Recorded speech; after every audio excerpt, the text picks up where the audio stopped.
السلام علیکم ورحمۃ اللہ وبرکاتہ، نحمده ونصلی علی رسولہ الکریم، اما بعد فاعوذ باللہ من الشیطان الرجیم، بسم اللہ الرحمن الرحیم، رب اشرح لی صدری ویسر لی امری واحلل عقدۃ من لسانی یفقہوا قولی۔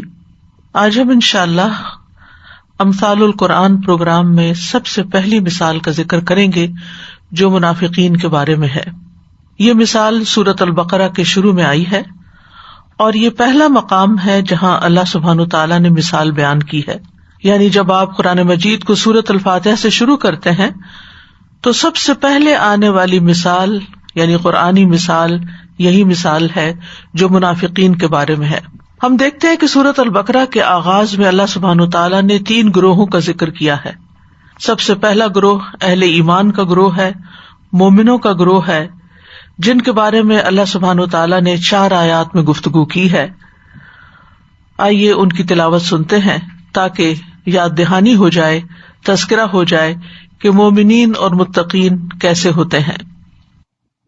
یہ وہ کتاب ہے جس میں کوئی شک نہیں، ہدایت ہے متقی لوگوں کے لیے جو غیب پر ایمان لاتے ہیں اور نماز قائم کرتے ہیں، اور جو رزق ہم نے انہیں دیا ہے اس میں سے وہ خرچ کرتے ہیں، اور وہ جو ایمان لاتے ہیں اس پر جو آپ پر نازل کیا گیا۔ تو اہل ایمان ہیں یہ، وہ جو ایمان لاتے ہیں اس پر جو آپ پر نازل کیا گیا یعنی محمد صلی اللہ علیہ وسلم پر، اور جو آپ سے پہلے نازل کیا گیا، اور وہ آخرت پر یقین رکھتے ہیں۔ یہی لوگ اپنے رب کی طرف سے ہدایت پر ہیں یعنی سیدھے راستے پر ہیں، اور یہی لوگ دراصل فلاح پانے والے ہیں۔ یہ ہیں کامیاب لوگوں کی صفات۔ اس کے بعد اللہ سبحانہ تعالیٰ نے دوسرے گروہ کا ذکر کیا جو کفار کا گروہ ہے۔ ان کے بارے میں 2 آیات نازل ہوئی۔ ارشاد ہے، بے شک جن لوگوں نے کفر کیا ان کے لیے برابر ہے کہ آپ انہیں ڈرائیں یا نہ ڈرائیں، وہ ایمان نہیں لائیں گے، وہ ایمان ہی نہیں لائیں گے۔ پہلا گروہ ایمان لایا، دوسرا گروہ ایمان نہیں لایا۔ اللہ نے ان کے دلوں اور ان کے کانوں پر مہر لگا دی ہے، اور ان کی آنکھوں پر پردہ ہے، اور ان کے لیے بہت بڑا عذاب ہے۔ اس کے بعد تیسرے گروہ کا ذکر کیا گیا جو ایمان اور کفر کے بیچ میں ہے، جو منافقین کا گروہ ہے، جو دراصل مومن نہیں ہے، حقیقت میں وہ کافر ہی ہیں لیکن بظاہر وہ ایمان کا اظہار کرتے ہیں۔ تو انہی کی مثال آگے اللہ سبحانہ تعالیٰ نے سمجھائی ہے۔ تو اس سے پہلے کہ ہم مثال کی ڈیٹیل میں جائیں، مثال کو اچھی طرح سمجھیں، پہلے ہم ان کے حالات کو دیکھتے ہیں کہ اللہ سبحانہ تعالیٰ ان کے بارے میں کیا فرماتے ہیں۔ فرمایا وَمِنَ النَّاسِ مَن يَقُولُ آمَنَّا بِاللَّهِ وَبِالْيَوْمِ الْآخِرِ وَمَا هُمْ بِمُؤْمِنِينَ، اور لوگوں میں سے کچھ ایسے بھی ہیں جو کہتے ہیں کہ ہم اللہ اور آخرت کے دن پر ایمان لائے، حالانکہ وہ مومن نہیں ہیں۔ یخادعون اللہ والذین آمنوا وما یخدعون الا انفسهم وما یشعرون، وہ اللہ کو دھوکہ دیتے ہیں اور ان لوگوں کو جو ایمان لائے، اور نہیں وہ دھوکہ دیتے مگر اپنے ہی آپ کو، اور وہ اس کا شعور بھی نہیں رکھتے۔ فی قلوبہم مرض، ایک اور ان کی بات بتائے گی، ان کے دلوں کا حال، ان کے دلوں کی کیفیت کہ ان کے دلوں میں ایک مرض ہے۔ فزادہم اللہ مرضا، تو اللہ نے ان کے مرض کو اور زیادہ کر دیا۔ ولہم عذاب علیم بما کانوا یکذبون، اور ان کے لیے دردناک عذاب ہے اس لیے کہ وہ جھوٹ بولتے ہیں۔ وَإِذَا قِيلَ لَهُمْ لَا تُفْسِدُوا فِي الْأَرْضِ قَالُوا إِنَّمَا نَحْنُ مُصْلِحُونَ، اور کیا کرتے ہیں وہ، اور جب ان سے کہا جاتا ہے کہ زمین میں فساد نہ کرو تو وہ کہتے ہیں ہم تو اصلاح کرنے والے ہیں۔ الا انہم ھم المفسدون ولکن لا یشعرون، خبردار بے شک وہی فساد کرنے والے ہیں لیکن وہ شعور نہیں رکھتے۔ گویا منافقین فساد کو اصلاح کہتے ہیں اور پھر فساد کرتے ہوئے ان کو احساس بھی نہیں کہ وہ کتنا غلط کر رہے ہیں، شعور سے خالی ہیں۔ وَإِذَا قِيلَ لَهُمْ آمِنُوا كَمَا آمَنَ النَّاسُ قَالُوا أَنُؤْمِنُ كَمَا آمَنَ السُّفَهَاءُ أَلَا إِنَّهُمْ هُمُ السُّفَهَاءُ وَلَٰكِن لَّا يَعْلَمُونَ، اور جب ان سے کہا جاتا ہے ایمان لاؤ جس طرح لوگ ایمان لائے ہیں، تو کہتے ہیں کیا ہم ایمان لائیں جس طرح بے وقوف ایمان لائے ہیں؟ خبردار، یقیناً وہ خود ہی بے وقوف ہیں لیکن وہ جانتے نہیں ہیں۔ تو گویا ایمان لانے والے ان کی نگاہوں میں بے وقوف ہیں، یہ بھی ان کی عقل کا فساد ہے۔ وَإِذَا لَقُوا الَّذِينَ آمَنُوا قَالُوا آمَنَّا وَإِذَا خَلَوْا إِلَىٰ شَيَاطِينِهِمْ قَالُوا إِنَّا مَعَكُمْ إِنَّمَا نَحْنُ مُسْتَهْزِئُونَ، اور جب وہ ان لوگوں سے ملتے ہیں جو ایمان لائے تو کہتے ہیں ہم ایمان لائے، اور جب اپنے شیطانوں کے پاس تنہا ہوتے ہیں تو کہتے ہیں کہ یقیناً ہم تمہارے ساتھ ہیں، ہم تو صرف مذاق کرنے والے ہیں۔ تو گویا یہ ہے ان کا وہ دھوکا جو اہل ایمان کو دیتے ہیں کہ ان کے سامنے ان کے بن کے دکھاتے ہیں اور غائبانہ طور پر ان کا مذاق اڑاتے ہیں۔ اللہ یستہزئ بہم ویمدہم فی طغیانہم یعمہون، اللہ ان سے مذاق کرتا ہے اور انہیں ان کی سرکشی میں مہلت دیے جا رہا ہے، وہ بھٹکتے پھرتے ہیں۔ اولئک الذین اشتروا الضلالۃ بالہدی فما ربحت تجارتہم وما كانوا مہتدین، یہی وہ لوگ ہیں جنہوں نے ہدایت کے بدلے گمراہی خریدی، تو نہ ہی ان کی تجارت فائدہ مند ہوئی اور نہ ہی وہ ہدایت پانے والے تھے۔ وما كانوا مہتدین، تو جن لوگوں کے یہ حالات ہوں، جن کے یہ ٹریٹس ہوں، جن کی یہ صفات ہوں، ان کے بارے میں اللہ سبحانہ وتعالیٰ نے 2 مثالیں بیان کی کہ ان کا حال مزید واضح ہو جائے۔ تو فرمایا پھر جب آگ نے اس کے ماحول کو روشن کر دیا تو اللہ ان کا نور لے گیا اور انہیں اندھیروں میں چھوڑ دیا، وہ دیکھ نہیں پاتے، بہرے ہیں، گنگے ہیں، اندھے ہیں، پس وہ نہیں لوٹتے۔ یا ان کی مثال آسمان سے اترنے والی زوردار بارش کی طرح ہے جس میں اندھیرے ہیں اور گرج اور چمک ہے، وہ کڑاکوں کے باعث موت کے ڈر سے اپنی انگلیاں اپنے کانوں میں ڈال لیتے ہیں، اور اللہ کافروں کو گھیرنے والا ہے۔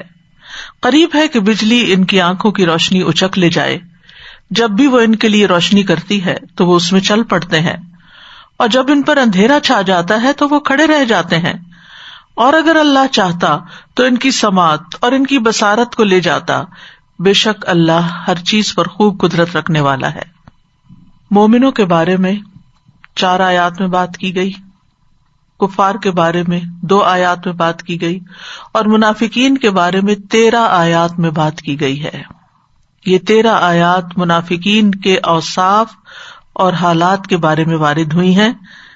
اللہ سبحانہ تعالیٰ نے ان کے بارے میں طویل گفتگو اس لیے کی ہے کہ ان کی حقیقت کو کھول کے بیان کرنا بڑا ضروری ہے، کیونکہ منافقت ایک چھپا ہوا روگ ہے۔ منافقت دل کے اندر ہوتی ہے، منافقت کا بعض اوقات انسان کو خود بھی نہیں پتا چلتا، اور دوسروں کو تو کچھ نشانیاں یا علامات ہی نظر آتی ہیں لیکن اصل میں کچھ کہہ نہیں سکتے۔ یعنی آپ کسی انسان کو منافق کہہ نہیں سکتے کیونکہ آپ کو نہیں پتا کہ وہ اندر سے کیا ہے۔ تو اس لیے اللہ سبحانہ تعالیٰ نے بہت ڈیٹیل کے ساتھ یہ ساری بات وضاحت کے ساتھ بتائی تاکہ انسان اپنا جائزہ بھی لے اور ایسے لوگوں سے محتاط بھی رہے، ان کی کمپنی سے محتاط رہے، ان کی صحبت سے محتاط رہے کہ کہیں ان کے اثرات انسان پر نہ پڑے اور انسان کے ایمان کو خطرہ لاحق نہ ہو جائے۔ اس لیے یہ جاننا بے حد ضروری ہے۔ تو ان کے اوصاف کے آخر میں اللہ تعالیٰ نے حصی اور ظاہری طور پر 2 مثالیں بیان کی ہیں اور حقیقت حال کھول دی۔ پہلی مثال آگ سے ہے، مثلہم کمثل الذی استوقد نارا، اور دوسری مثال پانی سے متعلق ہے، او کصیب من السماء فیہ ظلمات ورعد وبرق۔ اسی لیے علماء ان کو ناری اور مائی مثال کہتے ہیں، ناری مثال اور مائی مثال، اردو والا مائی نہیں، عربی کا ماء سے مائی۔ آگ روشنی کا مواد ہے اور پانی زندگی کا، یعنی روشنی کی بنیاد آگ ہے اور زندگی کی بنیاد پانی ہے۔ اور اللہ سبحانہ تعالیٰ نے جس وحی کو آسمان سے اتارا ہے وہ دلوں کی زندگی پر اور ان کو روشن کرنے پر مشتمل ہے، یعنی جو وحی آتی ہے وہ انسانوں کے دلوں کو روشن کرتی ہے، اور اسی طرح جو پانی ہے وہ زندگی کا سبب ہے، یعنی ایک چیز انسان کی عمومی زندگی کا باعث اور ایک روحانی زندگی کا باعث. یہ وہی جو قرآن ہے اس میں نور ہے اور اس میں دلوں کی زندگی کا سامان ہے. یہی وجہ ہے کہ اللہ سبحانہ وتعالیٰ نے وحی کا نام روح رکھا ہے قرآن مجید میں. سورۃ الشورى میں آتا ہے وَكَذَلِكَ أَوْحَيْنَا إِلَيْكَ رُوحًا مِّنْ أَمْرِنَا، اور اسی طرح ہم نے آپ کی طرف اپنے حکم سے ایک روح کی وحی کی. اور اللہ تعالیٰ نے وحی کا نام نور بھی رکھا ہے، یعنی یہ روح بھی ہے اور نور بھی ہے. تو اب ہم پہلی مثال کی وضاحت دیکھتے ہیں. اللہ تعالیٰ فرماتے ہیں مثلہم یعنی صفتہم. ہم نے پڑھا تھا امثال کی وضاحت میں کہ امثال کی ایک قسم ہوتی ہے جس میں وصف بیان کیا جاتا ہے. تو یہاں منافقین کا وصف بیان کیا جا رہا ہے. مثلہم، ہم سے مراد ضمیر منافقین کی طرف لوٹ رہی ہے. ان منافقین کی جن کی اوپر بہت سی علامات بیان کی گئی ہیں، ان کی مثال کمثل الذی، اس شخص کی مثال کی طرح ہے، استوقد، جس نے جلائی، نارن، آگ. استوقد کا عمومی معنی اوقد کیا گیا ہے، یعنی آگ جلائی. پھر سوال یہ پیدا ہوتا ہے کہ اس کو استوقد کیوں کہا گیا جبکہ بات اوقد سے بھی پوری ہو سکتی تھی. تو عربی زبان کا ایک قاعدہ ہے کہ جب کسی فعل کے اندر حروف کا اضافہ ہو جاتا ہے تو معنی کے اندر تاکید پائی جاتی ہے، یعنی واقعی جلائی. تو اس میں سین اور تا زائد ہیں، استوقد. جیسے اللہ تعالیٰ فرماتے ہیں فاستجاب لهم ربهم، تو اصل میں اجابہم ہے، یعنی جواب دیا، قبول کر لی بات. اسی طرح استبان الامر، یہ بان الامر یعنی معاملہ واضح ہو گیا. ٹھیک ہے، تو یہ باب تاکید میں سے ہے کہ اوقدہ کو استوقدہ کہا گیا ہے، یعنی اس نے خوب روشن کی، یعنی اچھی طرح روشن کر لی، پوری طرح روشن کر لی. اور اسی طرح جیسے کہ آپ جانتے ہیں کہ استوقدہ جو ہے یہ باب استفعال بھی ہے، جس میں طلب کا معنی ہوتا ہے، یعنی کسی چیز کو طلب کرنا. جیسے استغفر تو اس نے بخشش طلب کی. تو استوقد نارن کا مطلب ہے کسی اور سے مطالبہ کیا کہ وہ اس کے لیے آگ جلا دے. اندھیرا ہے وہ اس کے لیے آگ جلا دے، یا کسی دوسرے سے ایسی چیز مانگی کہ جس کے ساتھ وہ خود آگ جلا لے. ٹھیک ہے، یعنی جلائی اس نے خود لیکن ایندھن کسی سے لیا تو استوقدہ ہو گیا، یعنی کسی سے لے کے آگ جلائی. مراد یہ کہ یہ شخص اندھیرے میں تھا، اسے آگ کی سخت ضرورت تھی، تو اس نے کسی کی مدد سے آگ روشن کر لی، یعنی یہ آگ اس کے پاس تیار نہیں تھی، موجود نہیں تھی. الذی استوقد نارا. لیکن سوال یہ پیدا ہوتا ہے کہ مثلہم کی بات ہوئی تھی، اگر ہم دیکھیں شروع میں اور آگے جا کر دونوں جگہ ایک جماعت اور ایک گروہ کی بات ہو رہی ہے، مثلہم کی بات ہو رہی ہے، اور پھر مثال ایک شخص سے دی جا رہی کہ اس نے آگ جلائی. تو بات یہ ہے کہ عربوں کے ہاں جب رات کے وقت صحرا میں قافلے چلتے تھے اور کسی جگہ پر قیام کرتے تھے تو وہاں بہت اندھیرا ہوتا تھا، تو اس میں ایک شخص مقرر ہوتا تھا جس کی یہ ذمہ داری ہوتی تھی کہ وہ آگ جلانے کا کام کرے گا. اس شخص سے مثال دی گئی، حالانکہ وہ ساری قوم کے لیے یا جتنے لوگ اس کے قافلے کے اندر ہوتے تھے ان سب کے لیے وہ آگ جلانے یا روشنی کرنے کا بندوبست کرتا تھا. اور یہ ایک انتظامی ذمہ داری بھی تھی. اور اس سے یہ بھی پتہ چلتا ہے کہ کچھ لوگ لائٹ بیئرر ہوتے ہیں، وہ آگے لائٹ لے کے چلتے ہیں اور بہت سے لوگ ان کو فالو کرتے ہیں، یعنی وہ کینڈل جلا کے آگے آگے جا رہے ہیں. اگر آپ نے کبھی اندھیری رات میں سفر کیا ہو، کبھی کسی گاؤں میں جانے کا اتفاق ہوا ہو، تو آپ نے دیکھا ہوگا، منظر مجھے یاد آ گیا، ایک دفعہ ہم گئے تھے تو وہ اگلا شخص جو ہے لالٹین جو ہے وہ لے کے چلتا ہے اور پیچھے سارے اس کے پیچھے چل رہے ہوتے ہیں. تو اس لیے الذی. دوسرا یہ بھی کہا گیا ہے کہ عربی زبان میں بعض اوقات الذی کا لفظ جو ہے الذین کے معنوں میں بھی استعمال ہوتا ہے. بہرحال یہاں مراد یہ ہے کہ ان منافقین کا ایک سردار بھی تھا مدینہ میں جس کے نام سے سب واقف ہیں، اور وہی ان کو گائیڈ کر رہا تھا، وہی ان کو لیڈ کر رہا تھا، اور وہ عبداللہ بن ابی ابن ابی سلول تھا. اور جو وہ کہتا تھا باقی سب لوگ اسی کی مانتے تھے، جس کی مثال آپ جنگ احد میں دیکھتے ہیں کہ عبداللہ بن ابی نے ناراض ہو کر کہ ہماری بات نہیں سنی گئی. اپنے ساتھیوں کو جو 300 کے قریب تھے جنگ میں ساتھ جانے سے روک دیا اور وہ سارے اس کی بات مان کے پیچھے رہ گئے. تو استوقد نارا فلما اضاءت ما حوله، پھر جب اس آگ نے اس کے ماحول کو روشن کر دیا، یعنی جس نے آگ جلائی اس کے ماحول کو اور اس کے ذمے جو کام تھا وہ پورا ہو گیا، ہر طرف روشنی ہو گئی. عبداللہ بن ابی نے اسلام قبول کیا تو اس کے پیچھے باقی لوگوں نے بھی اسلام قبول کر لیا، ماحول روشن ہو گیا. لیکن کیا ہوا؟ ذهب اللہ بنورہم، اللہ ان سب کا نور لے گیا. نور سے مراد روشنی ہے جو کہ کسی روشن چیز کے لیے ہوتی ہے، اور یہ نار سے ماخوذ ہے. آگ کے اندر دو چیزیں ہوتی ہیں، ایک احراق اور ایک اشراق. احراق ہوتا ہے جلانا، اشراق ہوتا ہے روشن کرنا. یعنی آگ دو کام کرتی ہے، جلاتی بھی ہے اور روشنی بھی دیتی ہے. ٹھیک ہے، تو یہاں پر وہ جب آگ جل رہی تھی، آگ اس نے جلائی، آگ جل پڑی، ہر طرف روشنی ہو گئی. تپش بھی تھی اور روشنی بھی تھی، دونوں چیزیں تھی. اور صحرا میں سردیوں کی رات میں اور عام طور پہ گرمیوں میں آپ دیکھیں کہ راتیں ٹھنڈی ہوتی ہیں، تو انہیں تپش بھی ملی اور روشنی بھی ملی. پھر کیا ہوا کہ یکا یک اللہ سبحانہ تعالیٰ نے اس آگ کی روشنی لے لی، روشنی چلی گئی. اب باقی کیا رہ گیا؟ تپش، اس کی حرارت ہی رہ گئی، تکلیف دہ چیز ہی رہ گئی. اور جب ایسے اندھیرے میں تپش والی چیز ہو، وَتَرَكَهُمْ فِي ظُلُمَاتٍ، اور ان کو اس نے اندھیروں میں چھوڑ دیا. اب ان کے پاس آگ جلانے کا، روشنی لینے کا کوئی ذریعہ نہیں رہا. اور ظلمات کا لفظ جو ہے ظلمت کی جمع ہے، کئی اندھیرے ہیں. رات کا اندھیرا بھی تھا کیونکہ روشنی کے لیے تو آگ رات کو ہی جلائی جاتی ہے. دن میں روشنی کے لیے آگ نہیں جلائی جاتی. کس کے لیے جلائی جاتی؟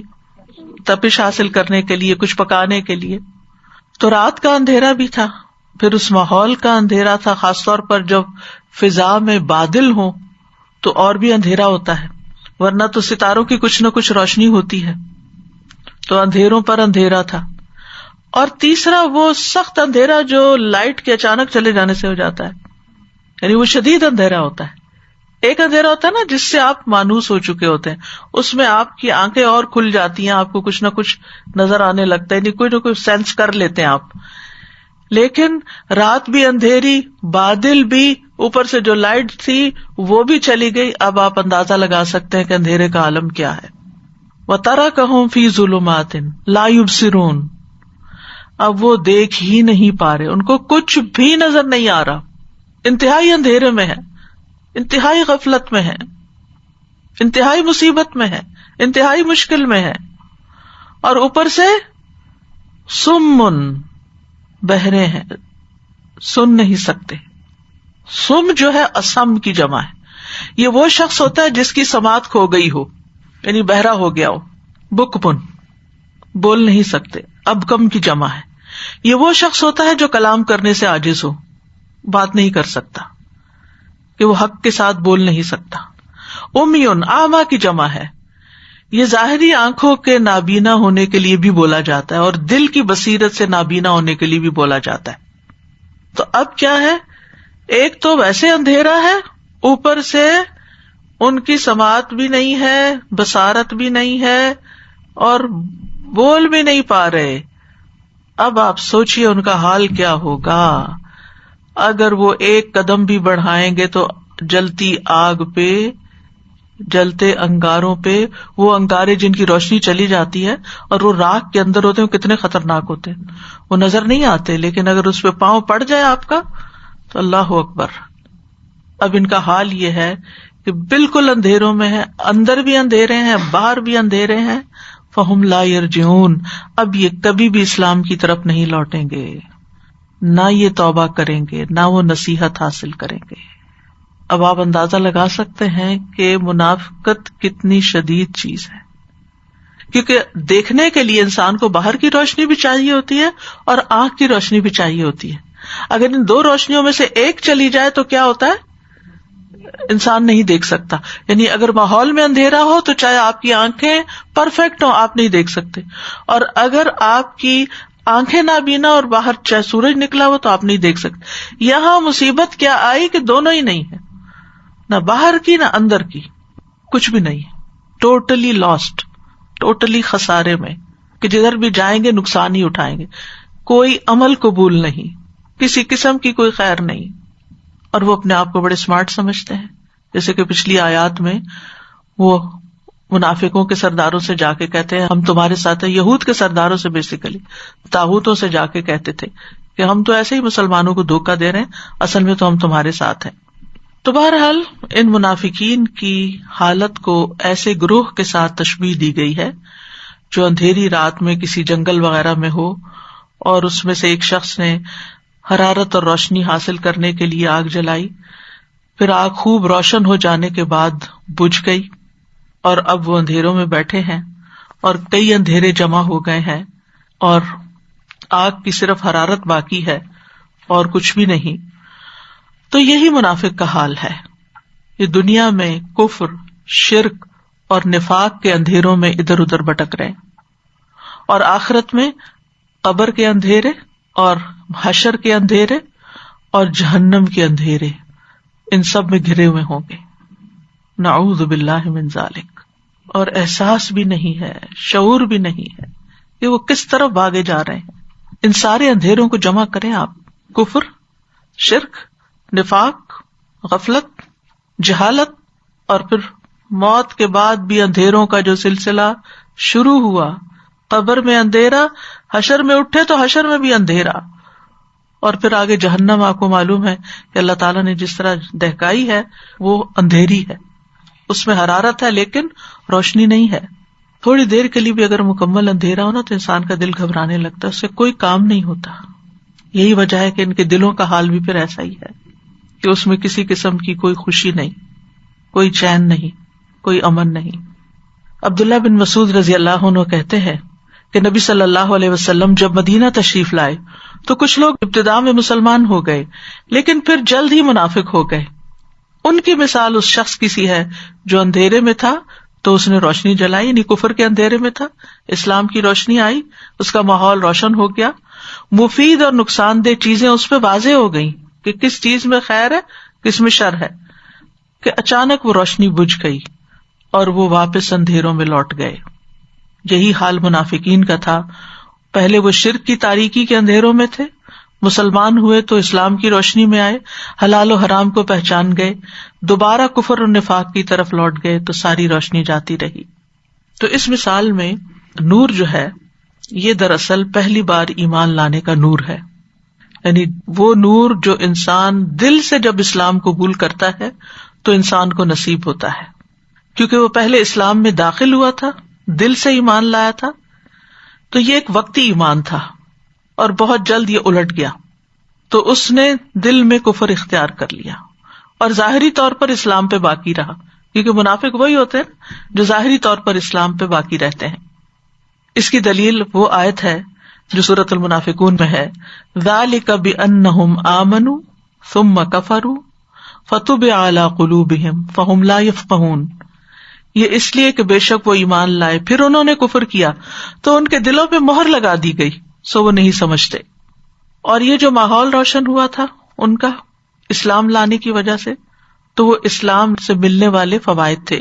یعنی اسلام لانے کے بعد وہ مسلمان ہونے کے جو دنیاوی فائدے تھے وہ اس وقت حاصل کر رہے تھے, جب اندر کفر چلا گیا تو باہر جو اسلام لانے کے فائدے تھے وہ انہیں کچھ نہ کچھ حاصل بعد میں بھی رہے, کہ انہیں قتل نہیں کیا گیا, ان کا مال محفوظ رہا, ان کی عزت و آبرو محفوظ رہی, ان کو مسلمانوں سے امن رہا, مسلمانوں کے گھروں میں شادیاں بھی کی انہوں نے, اور مسلمانوں کو جو وار بوٹی وغیرہ ملتی تھی اس میں سے بھی کچھ حاصل کر لیا. لیکن یہ وقتی فائدے تھے, مرنے کے بعد کسی قسم کا کوئی فائدہ انہیں نہ ہوگا, کیونکہ لا الہ الا اللہ کا نور ان سے بجھ گیا, چلا گیا. قتادہ کہتے ہیں منافق جب زبان سے لا الہ الا اللہ ادا کرتا ہے تو اس کے لیے دنیا روشن ہو جاتی ہے, بس اسی روشنی کی وجہ سے وہ مسلمانوں سے باہمی نکاح کرتا ہے, ان کے ساتھ جہاد میں شریک ہوتا ہے، ان کا وارث بھی بنتا ہے، اور اس روشنی اور ایمان کی وجہ سے وہ اپنے خون اور مال کو محفوظ کر لیتا ہے. لیکن جب موت کا وقت آتا ہے تو یہ روشنی اور نور منافق سے چھین لیا جاتا ہے، کیونکہ اس کے دل میں اس کی کوئی بنیاد نہیں ہوتی اور نہ ہی اس کے عمل میں اس ایمان کی کوئی حقیقت ہوتی ہے. تو نور ایمان ہے اور ظلمت نفاق ہے.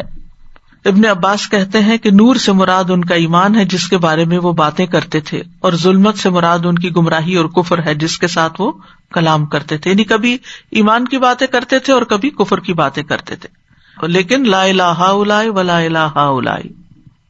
تو ان سے بنیادی طور پر ہدایت عملی جو تھی اس کی توفیق چھین لی گئی تھی. یعنی ویسے بھی ہدایت چھین لی گئی تھی اور عمل کی توفیق بھی چھین لی گئی تھی.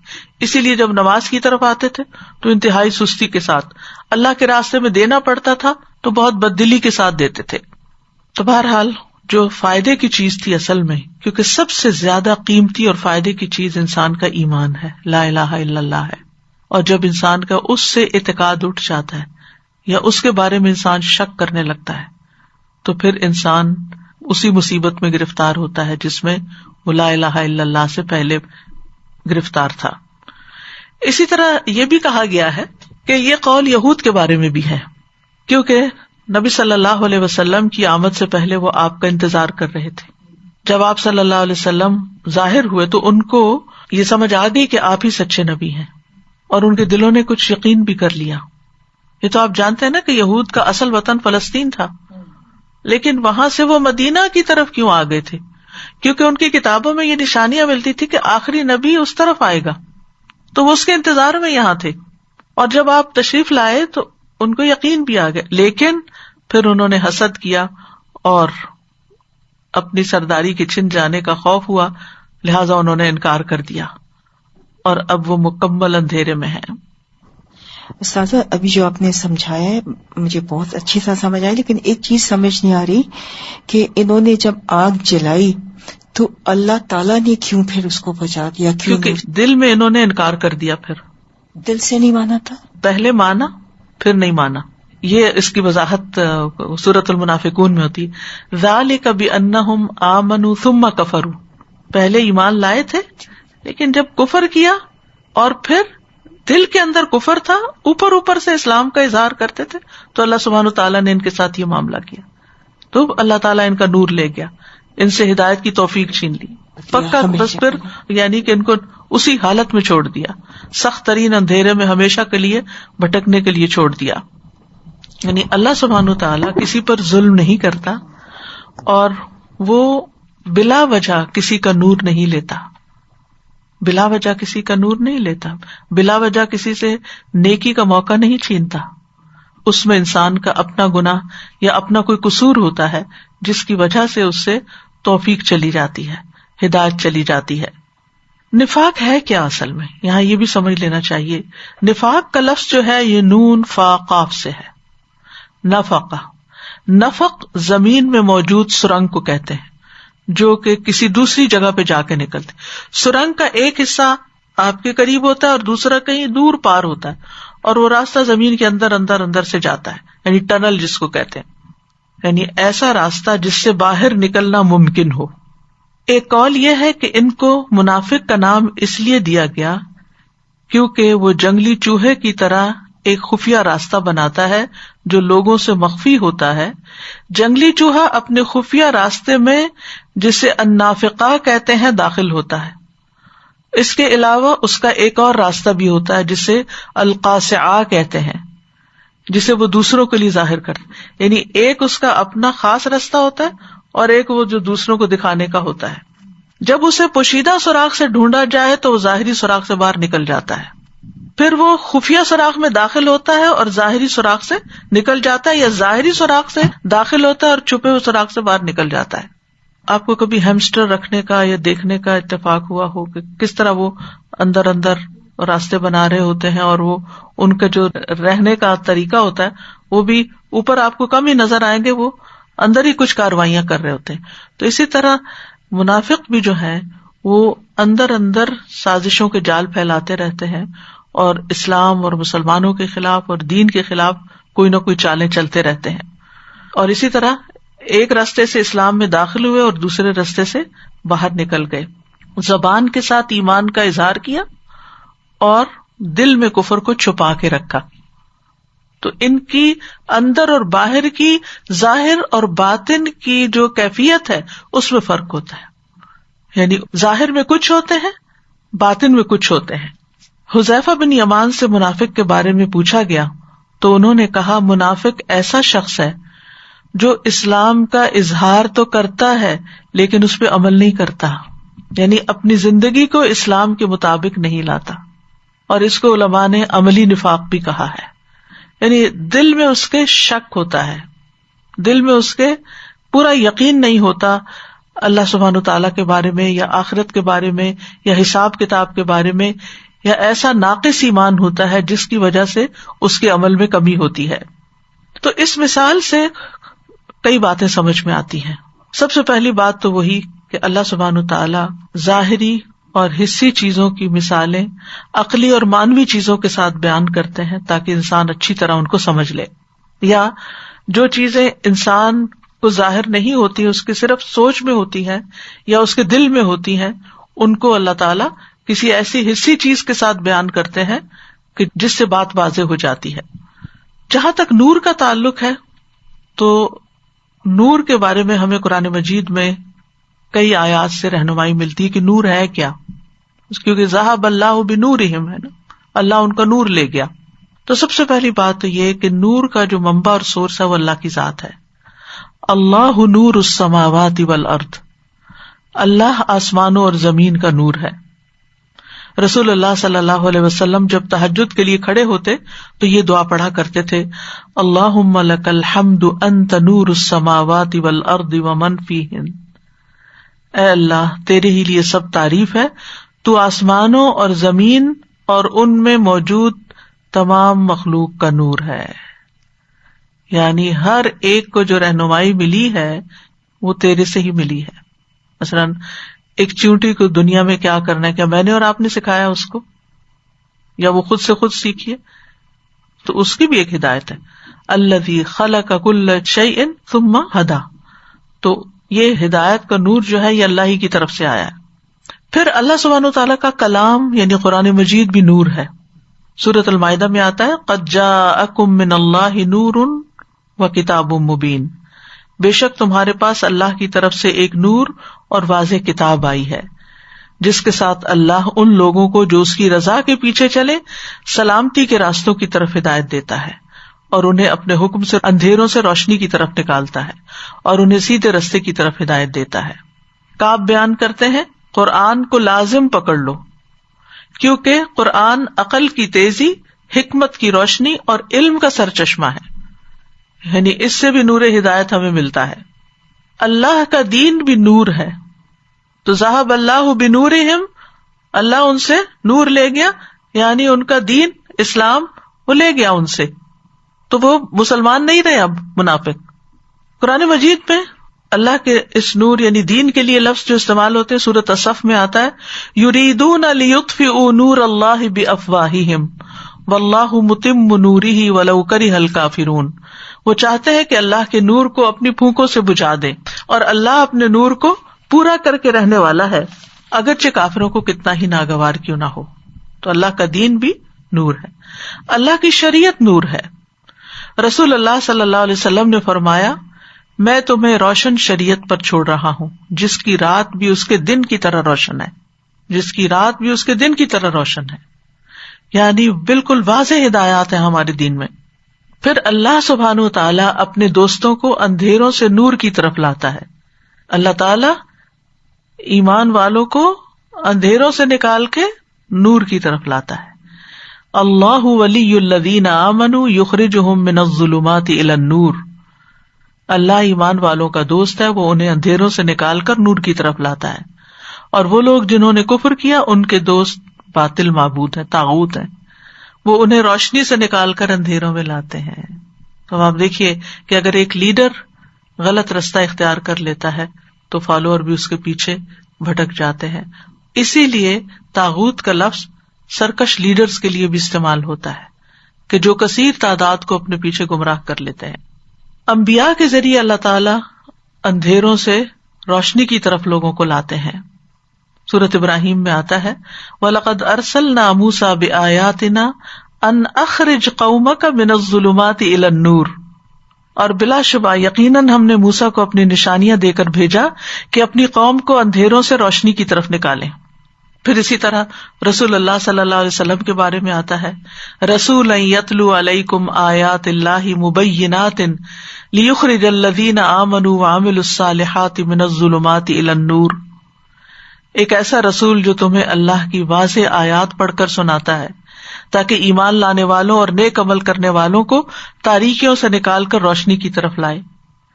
اسی طرح ایمان بھی نور ہے، ایمان بھی نور ہے. ابن عباس کہتے ہیں زنا کرتے ہوئے اس زانی سے ایمان کا نور اٹھا لیا جاتا ہے. اسی طرح جسے ہدایت مل جائے وہ نور پر ہے. افمن شرح اللہ صدرہ للاسلام فہو علی نور من ربہ، تو کیا وہ شخص جس کا سینہ اللہ نے اسلام کے لیے کھول دیا سو وہ اپنے رب کی طرف سے ایک روشنی پر ہے. تو منافقین کا حال ایسا کیوں ہوا؟ کیونکہ انہوں نے کفر اختیار کیا، لہذا ان کا نور چھن گیا. تو کفر، انکار اللہ کا، اس کے رسولوں کا، اس کی کتابوں کا، آخرت کا، یہ ایسی چیز ہے جس کے بعد انسان کے اوپر ہدایت کی راہ گم ہو جاتی ہے. کیونکہ جب اس کا ٹرسٹ ہی نہیں رہا نہ اللہ پر، نہ اس کے رسول پر، نہ اس کی کتاب پر، پھر وہ ہدایت کہاں سے حاصل کرے گا؟ پھر اس کو رہنمائی کہاں سے ملے گی؟ اور پھر اس کو عمل کی قوت کہاں سے ملے گی؟ جتنا جتنا یقین پختہ ہوتا جاتا ہے اتنا اتنا انسان کا عمل بہتر ہوتا جاتا ہے. اور جہاں تک اندھیروں کا تعلق ہے تو 3 بڑے اندھیرے ہیں، ایک جہالت کا اندھیرا، ایک کفر کا اندھیرا، اور ایک نافرمانی کا اندھیرا. جہالت کا اندھیرا دور ہوتا ہے علم سے. جاہل انسان بالکل نابینا انسان کی طرح ہوتا ہے، اس کو نہیں پتا ہوتا کدھر جانا ہے، کوئی اور اس کو لیڈ کرتا ہے، لے کے جاتا ہے. اسی طرح کفر کی تاریکی ایمان کی روشنی سے ہی دور ہوتی ہے. اور جہاں تک فسق یا نافرمانی کی تاریکی ہے تو یہ اطاعت سے دور ہوتی ہے. یعنی جہالت کے مقابلے میں علم، کفر کے مقابلے میں ایمان، اور نافرمانی کے مقابلے میں اطاعت اور استقامت. ایمان روشنی ہے اور منافق کے پاس یہ روشنی نہیں ہوتی. اور اس روشنی کے مختلف درجات بھی ہیں، جیسے مومنوں کے درجات ہوتے ہیں اور اندھیروں کے بھی درجات ہیں. اس مثال کے اندر آپ نے دیکھا کہ نور مفرد استعمال ہوا اور ظلمات جمع استعمال ہوا ہے. اہل علم کہتے ہیں کہ حق کا راستہ ایک ہی ہوتا ہے، سیدھا راستہ ایک ہی، سچائی ایک ہی ہے، صراط مستقیم ایک ہی ہے، اللہ تک پہنچنے کا راستہ ایک ہی ہے. اور اس کے بغیر جب تک اس راستے پہ آپ نہ چلو آپ اللہ تک نہیں پہنچ سکتے، جبکہ باطل کے راستے بہت سارے ہیں. اسی لیے اللہ تعالیٰ فرماتے وَأَنَّ هَذَا صِرَاطِي مُسْتَقِيمًا فَاتَّبِعُوهُ وَلَا تَتَّبِعُوا السُّبُلَ، اور یہ کہ بے شک یہی میرا سیدھا راستہ ہے، اس پہ چلو اور دوسرے راستوں پہ نہ چلو، یعنی سیدھا راستہ نہ چھوڑو. تو جب انسان کی زندگی میں ایمان آتا ہے، نور قرآن آتا ہے، اطاعت کا نور آتا ہے، تو نہ صرف یہ کہ انسان کا باطن روشن ہو جاتا ہے، انسان کا ظاہر بھی روشن ہو جاتا ہے. وہ نور اس کے چہرے پر بھی آتا ہے، وہ نور اس کو ہر مشکل میں امید دلاتا ہے. ایسا انسان مایوسی کی زندگی نہیں بسر کرتا، وہ اللہ پہ توکل رکھتا ہے، اللہ سے اچھی امید رکھتا ہے. مومن کے ہر حال میں خیر ہوتی ہے، اس کو تکلیف پہنچتی ہے وہ صبر کرتا ہے. وَالصَّبْرُ ضِيَاءٌ، صبر بھی روشنی ہے. اور اگر اس کو اچھی کوئی نعمت ملتی ہے تو وہ شکر کرتا ہے، اور شکر سے جو اس کو خوشی ملتی ہے تو یہ بھی ایک روشنی ہے. تو نور کے ملنے سے انسان کی بے چینی اور بے قراری ختم ہو جاتی ہے، انسان تحفظ محسوس کرتا ہے، امن محسوس کرتا ہے. نور کی وجہ سے مومن کا کردار اور سیرت بھی روشن ہوتی ہے. وہ نہ صرف یہ کہ خود رہنمائی حاصل کرتا ہے، وہ دوسروں کے لیے رہنمائی کا ذریعہ بن جاتا ہے. مومن نہ صرف یہ کہ خود خیر سمیٹتا ہے، وہ دوسروں کے لیے خیر عام کرتا ہے، وہ ہر ایک کے لیے خیر خواہ ہوتا ہے، وہ دوسروں کے سامنے بھی ان کا خیر خواہ ہے اور ان کی بیک پر بھی ان کا خیر خواہ ہوتا ہے، کیونکہ فَهُوَ عَلَى نُورٍ مِّن رَبِّهِ. اس کے برعکس اندھیرے کے نقصان کیا ہوتے ہیں کہ انسان کو پریشانی اور خوف ملتا ہے. أَوَمَنْ كَانَ مَيْتًا فَأَحْيَيْنَاهُ وَجَعَلْنَا لَهُ نُورًا يَمْشِي بِهِ فِي النَّاسِ كَمَنْ مَثَلُهُ فِي الظُّلُمَاتِ لَيْسَ بِخَارِجٍ مِنْهَا، کیا وہ شخص جو مردہ تھا پھر ہم نے اسے زندہ کیا اور اس کے لیے ایسی روشنی بنا دی جس کی مدد سے وہ لوگوں میں چلتا پھرتا ہے. تو مومن نور ایمان کے ساتھ دنیا میں رہتا ہے، اس کو ہوپ ہوتی ہے، امید ہوتی ہے، اور اس کی زندگی چاہے مشکلات میں گری بھی ہو پھر بھی پرسکون ہوتی ہے. لیکن منافق کو روشنی کا فائدہ نہیں ہوا، کیونکہ فلما اضاءت ما حولہ، جب اس نے اپنا ماحول روشن کر دیا، زندگی حرکت میں آئی، تو ان کا ایمان چلا گیا. ذہب اللہ بنورہم، ان کی روشنی چلی گئی اور حرارت رہ گئی اور تپش رہ گئی. یہاں ایک اور چیز بھی یاد رکھیے کہ نور اور ضیاء دونوں لفظ اس آیت میں استعمال ہوئے ہیں.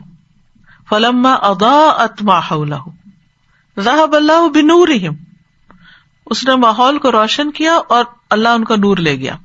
یہ نہیں کہا اللہ ان کا ضوء لے گیا، بلکہ نور لے گیا.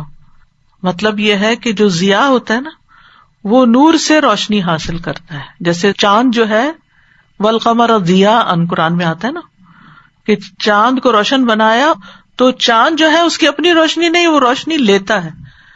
تو اس ماحول میں روشنی نہیں تھی، آگ جلانے سے روشنی ہوئی، لیکن اللہ نور لے گیا. یہ کیسے ہوا؟ یہ کیوں ہوا؟ یعنی اللہ سبحانہ وتعالی نے ان سے توفیق بھی لے لی، ہدایت بھی لے لی، ایمان لے لیا، اور ان کا ساتھ چھوڑ دیا. اللہ کی معیت ختم ہو گئی. ٹھیک ہے، یعنی اصل جو سورس تھا ضیاء کا بھی وہی چلا گیا. کیونکہ قرآن مجید میں آتا ہے ان اللہ مع المتقین واللہ مع الصابرین. تو جو منافق ہوتا ہے نا، اس کو یہ معیت حاصل نہیں ہوتی، اللہ کا ساتھ نصیب نہیں ہوتا، انسیکیور ہوتا ہے، اللہ کی تائید نہیں ہوتی اس کے ساتھ، اس کو صبر کی توفیق نہیں ہوتی، اس کو شکر کی توفیق نہیں ہوتی، وہ محسن نہیں ہوتا، احسان کی توفیق نہیں ہوتی. اچھا، اسی طرح آپ دیکھیے کہ اس نے تو نار جلائی تھی، اللہ نور لے گیا. نار نہیں لے گیا، نور لے گیا. یعنی آگ کے جیسے پہلے میں نے بتایا کہ دو فائدے ہوتے ہیں نا، ایک اس کی روشنی ہوتی ہے اور ایک اس کا جلانا ہوتا ہے. تو وہ اس کی روشنی لے گیا، یعنی نور لے گیا. اس کا جلانے کا ایلیمنٹ وہیں رہا، اور وہ کفر میں، شک میں، بے چینی میں، قلق میں، اضطراب میں بھٹکتے پھرتے ہیں. اور سوال یہ پیدا ہوتا ہے کہ اتنی کھول کے یہ مثال اللہ تعالیٰ نے ہمیں کیوں سمجھائی ہے؟ اس میں ہمارے لیے کیا سبق ہے؟ ہمارے لیے سبق یہ ہے کہ جب ہمیں قرآن سے ہدایت ملے، ہمیں اللہ نے بچپن سے اسلام اور ایمان کی توفیق دی، تو ہمیں اس پر استقامت اختیار کرنی چاہیے، اس سے منحرف نہیں ہونا چاہیے. یہاں یہ مثال اس شخص کی ہے جو اسلام سے کفر کی طرف جاتا ہے یا دین سے انحراف اختیار کرتا ہے، ہدایت کے بعد گمراہ ہو جاتا ہے. کتنے لوگ ایسے ہیں کہ جو قرآن پڑھتے ہیں، ان کی زندگیوں میں ایک تبدیلی آتی ہے، اور پھر کچھ عرصے کے بعد وہ واپس اسی جاہلیت میں لوٹ جاتے ہیں جس میں وہ قرآن پڑھنے سے پہلے تھے. ان کی زندگیاں بالکل ویسی ہی ہو جاتی ہیں جیسے پہلے تھی، گویا ان کی زندگی میں کبھی قرآن آیا ہی نہیں تھا، ہدایت آئی ہی نہیں تھی، انہوں نے کبھی دین سیکھا ہی نہیں تھا. تو اس میں بہت ڈرنے کی بات ہے کہ انسان ایسا کوئی کام نہ کرے یا ایسی کمپنی اختیار نہ کرے یا کسی ایسے شخص کو فالو نہ کرے کہ جو اس کو بھٹکا دے. توحید کی خالص دعوت قرآن کے اندر موجود ہے، اور بہت سے لوگ قرآن پڑھ کر بھی شرک کے کام کر رہے ہوتے ہیں کیونکہ کہیں اور سے بھٹک گئے، کسی اور نے بہکا دیا، تو اللہ نے ان کی روشنی لے لی. اور پھر اس بات سے بھی ڈرنا چاہیے کہ یہ اندھیرا جو دنیا میں دلوں پہ چھایا، یہ کوئی معمولی نہیں ہے. یہ اندھیرا جس نے صراط مستقیم گم کر دیا، یہ کوئی معمولی اندھیرا نہیں ہے، اس کا انجام بڑا بھیانک ہے. اس شک اور نفاق کا انجام بڑا بھیانک ہے، کیونکہ قبر اور حشر میں بھی اندھیرا ہوگا.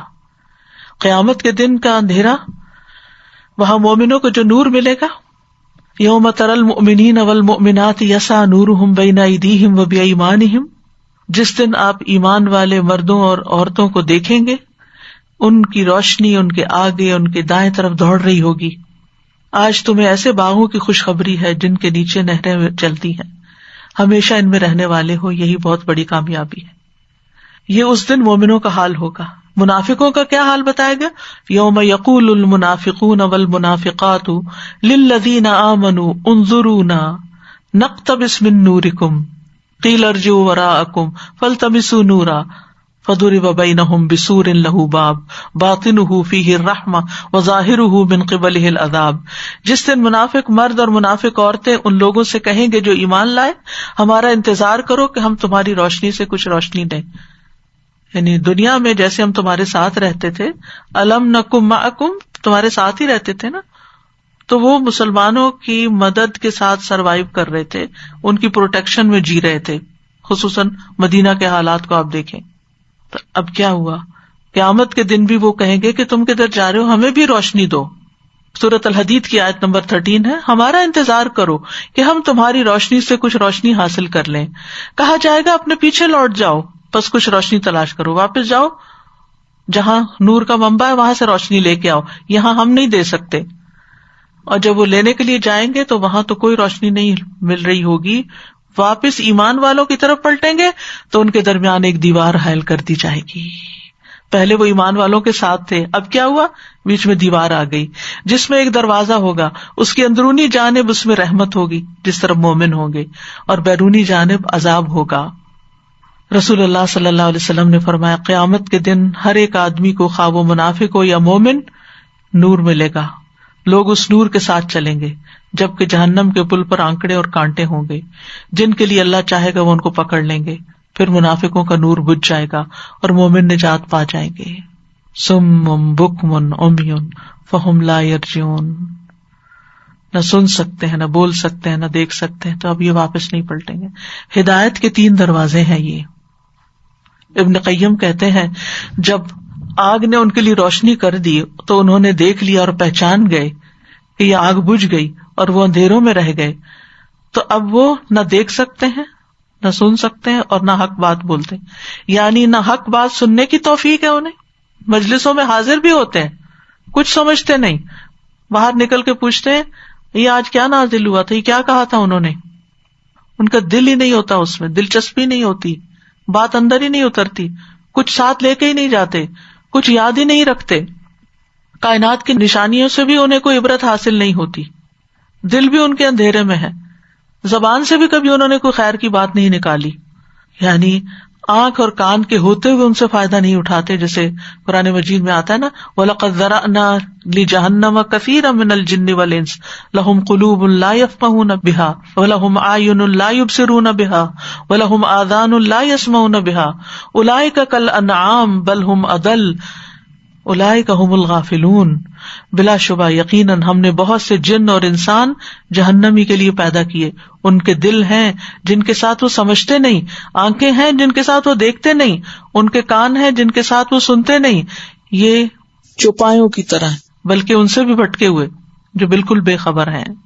تو جو لوگ حق بات سن کر نہ سنیں، سنی انسنی کر دیں، ان کی پیروی سے بھی منع کیا گیا، وَلَا تَكُونُوا كَالَّذِينَ قَالُوا سَمِعْنَا وَهُمْ لَا يَسْمَعُونَ، حق کی طرف دیکھتے ہوئے بھی نہیں دیکھتے، وَإِن تَدْعُوهُمْ إِلَى الْهُدَىٰ لَا يَسْمَعُوا وَتَرَاهُمْ يَنظُرُونَ إِلَيْكَ وَهُمْ لَا يُبْصِرُونَ، اگر تم انہیں سیدھے راستے کی طرف بلاؤ تو سنیں گے ہی نہیں، آپ انہیں دیکھتے ہیں کہ وہ آپ کو دیکھ رہے ہیں، حالانکہ وہ دیکھ نہیں رہے ہوتے۔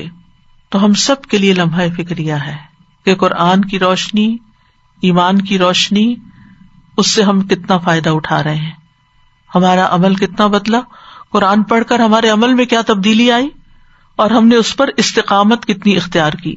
تو اس نور کو قائم رکھنے کے لیے ضروری ہے، نفاق سے بچنے کے لیے ضروری ہے کہ ہم ہر وہ طریقہ اختیار کریں کہ جس سے ایمان اور تقوی بڑھے، کیونکہ اللہ تعالیٰ فرماتے ہیں یا ایھا الذین آمنوا اتقوا اللہ وآمنوا برسولہ یؤتکم کفلین من رحمتہ ویجعل لکم نورا تمشون بہ ویغفر لکم واللہ غفور رحیم۔ اے لوگو جو ایمان لائے ہو، اللہ سے ڈرو اور اس کے رسول پر ایمان لاؤ، وہ تمہیں اپنی رحمت سے دوہرا حصہ دے گا اور تمہیں ایسی روشنی دے گا جس کے ذریعے تم چلتے رہو گے۔ تو تقوی اور ایمان اور پھر اس کی پیروی، پھر اسی طرح وہ اعمال جو روشنی کا سبب ہوں گے، جس میں خاص طور پر اچھی طرح وضو کرنا. اچھا وضو ہوتا ہے تو نماز بھی اچھی ہوتی ہے.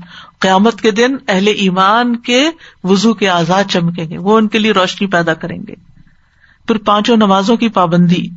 رسول اللہ صلی اللہ علیہ وسلم نے فرمایا جو شخص اس کی یعنی نماز کی پابندی کرے گا تو یہ اس کے لیے قیامت کے دن روشنی، دلیل اور نجات کا باعث بنے گی، اور جو پابندی نہیں کرے گا تو اس کے لیے روشنی، دلیل اور نجات کا سبب نہیں بنے گی. وہ اس دن قارون، فرعون اور حامان اور ابی بن خلف کے ساتھ ہوگا. پھر قرآن کی تلاوت، قرآن کا پڑھنا. اور آج کل رمضان ہے، اللہ کے فضل سے عام دنوں سے زیادہ ہم قرآن پڑھتے ہیں. کوئی بھی کام، کوئی بھی ایکٹیویٹی اپنی کٹ ڈاؤن کر کے لازماً قرآن کی ریڈنگ میں اضافہ کریں. رسول اللہ صلی اللہ علیہ وسلم نے فرمایا تلاوت قرآن کو اپنے لیے لازم کر لو، کیونکہ یہ تمہارے لیے زمین پر نور کا سبب ہے اور آسمان میں تمہارے لیے ذخیرہ ہے. خصوصاً جمعے کے دن سورۃ الکہف پڑھنا یہ نور کا سبب بنتی ہے. پھر اسی طرح لوگوں کے ساتھ معاملہ کرتے ہوئے انصاف کرنا. رسول اللہ صلی اللہ علیہ وسلم نے فرمایا انصاف کرنے والے اللہ کے ہاں نور کے ممبروں پر ہوں گے جو رحمان کی دائیں جانب ہوں گے. اللہ کے دونوں ہاتھ دائیں ہیں. یہ وہ لوگ ہوں گے جو اپنی رعایا، اپنے اہل و عیال میں عدل و انصاف کرتے ہوں گے، یعنی سب کے ساتھ اچھا سلوک، سب کے ساتھ عدل و انصاف. پھر صبر کرنا. والصبر ضیاء، صبر روشنی ہے. صدقہ کرنا.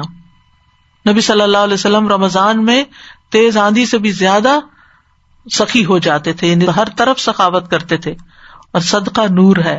اللہ کے راستے میں بوڑھا ہونا. فرمایا جو شخص اللہ کی راہ میں بوڑھا ہو جائے وہ بڑھاپا قیامت کے دن اس کے لیے باعث نور ہوگا. یعنی استقامت اختیار کرنا دین پر اور نور حاصل کرنے کی دعائیں بھی پڑھتے رہیں. ربنا اتمم لنا نورنا واغفر لنا انک علی کل شیء قدیر. اے ہمارے رب، ہمارے لیے ہمارا نور مکمل کر دے اور ہمیں بخش دے، یقیناً تو ہر چیز پر خوب قادر ہے. اللہم اجعل فی قلبی نورا وفی لسانی نورا واجعل فی سمعی نورا واجعل فی بصری نورا واجعل من خلفی نورا ومن امامی نورا واجعل من فوقی نورا ومن تحتی نورا اللہم اعطنی نورا. اور قرآن کو سینے کا نور بنانے کی دعا جو رنج و غم کو بھی دور کرتی ہے. اللہم انی عبدک وابن عبدک وابن امتک ناصیتی بیدک ماض فی حکمک عدل فی قضاؤک اسألک بکل اسم ہوا لک سمیت بہ نفسک او علمتہ احدا من خلقک او انزلتہ فی کتابک او استأثرت بہ فی علم الغیب عندک ان تجعل القرآن ربیع قلبی ونور صدری وجلاء حزنی وذہاب ہمی. اے اللہ تو ہم سب کو نور عطا کر اور اس نور کو ہمیشہ کے لیے ہم پر باقی رکھ، اور اس نور کی روشنی میں ہم دنیا میں بھی ہدایت پر رہیں، ہماری قبریں بھی روشن ہوں، حشر کے دن بھی روشنی ہو، پل صراط پر بھی روشنی ہو، اور روشن جنتوں میں ہم تیرے چہرے کا دیدار کر سکیں. اللہ ہم سب کو منافقت سے بچا کے رکھنا، ہمارے دلوں کو شک سے بچا کے رکھنا، کفر سے بچا کے رکھنا، اللہ تعالیٰ ہر بیماری سے بچا کے رکھنا.